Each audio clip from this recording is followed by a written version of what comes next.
Another flyweight title fight and another dominating victory for the man they call Mighty Mouse. Welcome into MMA Live Extra. My name is Todd Grisham. Yes, Demetrious Johnson did it again, beating Ali Bagautinov at UFC 174 by dominating him, winning all 5 judges on each of the 3 judges' scorecards. To discuss this fight, we welcome in Brett Okamoto, who joins us from Las Vegas, Nevada. Brett, you were cage side. What did you think of Mighty Mouse's performance? I thought it was a brilliant performance, which Demetrious Johnson performances tend to be. This guy is just incredibly well-rounded. He's one of the best fighters in the world. That's really the simplest way to put it. He beat Ali Bagautinov every which way in this fight. On the outside, peppered him with inside leg kicks, outside leg kicks. He was even better on the inside, landing kicks, knees in the clinch. His wrestling was on point. We know that his cardio, his speed is always going to be there. Like you said, won every single round on all 3 judges' scorecards. It was pretty close to a perfect fight for me watching cage side. Well, as you know, he's one of the smallest fighters in the UFC, but where do you have him on the pound-for-pound rankings?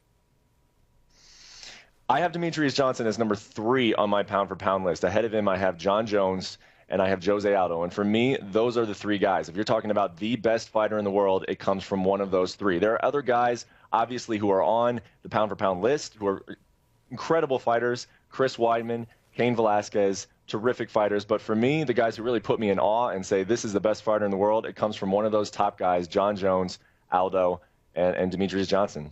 Well, UFC President Dana White certainly loves Mighty Mouse, and he says he'd be in favor of a rematch against John Dodson. Do you think it's too quick for a rematch between those 2 right now? You know what? I don't. I don't think there's really any other fight for Demetrious Johnson. That fight took place, the first one took place in January of last year, which doesn't seem like it was too long ago. But you look in that 125-pound division, there's not really anybody else for Demetrious Johnson to fight. And that's unfortunate for Johnson because he made it pretty clear at the post-fight press conference after UFC 174 that he doesn't want to fight Dodson again. He'd rather move on to another challenge, which doesn't surprise me all that much. You ask a UFC champion, would you rather prepare for a guy you've already beat or a new challenge? Typically, they're going to say, well, I want to fight somebody that I've never fought before. But in Johnson's case, man, Dodson is the guy. He finishes fights. He does so emphatically.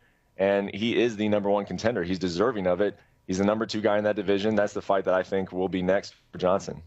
John Jones wasn't too excited to fight Alexander Gustafsson again, said he'd rather fight Daniel Cormier, getting back to your point about champions not wanting to fight the same guy twice. In the co-main event, Rory MacDonald won in a unanimous decision over Tyron Woodley. What a performance by Rory MacDonald. Have you ever seen him better than he was on Saturday night, Brett?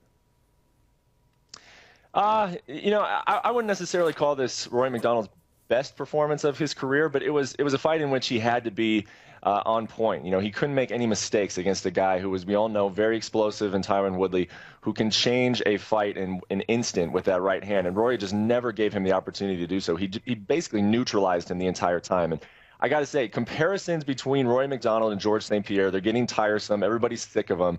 But this fight reminded me a little bit of St. Pierre in that Rory MacDonald just took away all of Tyron Woodley's offensive weapons. St. Pierre was infamous for making really good fighters look very average, and that's what happened on Saturday night. Tyron Woodley is a great fighter, and Rory MacDonald just made him look bad on Saturday. So yeah, I thought about George St. Pierre when Rory MacDonald was taking it to Woodley for 3 rounds.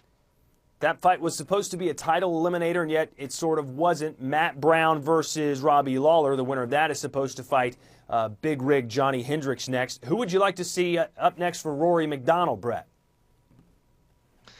Well, I'll tell you what, if I'm the UFC, I'm going to tell Rory MacDonald, you know, don't go off and start eating McDonald's now. Stay in the gym, stay close to weight, because if anything happens, and if there's one thing in the sport we know, it's that things can happen, fights can fall apart, injuries can occur. If Robbie Lawler or Matt Brown go down with some sort of injury or for some reason can't fight each other, Rory MacDonald is going to be in that spot. There's really only 2 fights that make sense for Rory MacDonald at this point, a number 1 contender fight and a title fight. So I think that he's going to want to stay ready in case any kind of opportunity comes up. If he does take another fight before he fights for the title, it needs to be a fight against a highly ranked guy. The only fight that makes sense to me would be the winner of a Hector Lombard, Dong Hyun Kim fight. Those 2 square off in August. The winner of that fight, if healthy, could possibly fight Rory MacDonald. But again, MacDonald is just right there, a number 1 contender fight or a title shot. That is it for him moving forward at this point.